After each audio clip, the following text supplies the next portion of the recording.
होइन आज म यसरी गम कि गम के खाँदैछु त।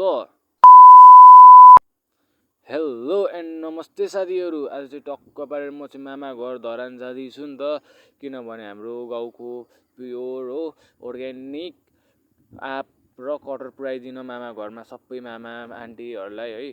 त्यसपछि टक्क पारेर जाँदैछौँ बाबा र म। अनि बाबाले चाहिँ के हेर्दै हुन्छ भनेको टक्क भएर त पहिलाको जमानाको राइडर अङ्कल पो जाँदै हुँदो रहेछ साइकलमा। हामी एकछिन छक्क पऱ्यौँ, बाइक र साइकलमा त अङ्कलले टप दिनुभयो। अनि यसो भ्यूको आनन्द लिँदै, भ्यू पनि राम्रो छ नि त, बेलुकातिर गएको थियौँ हामी होइन।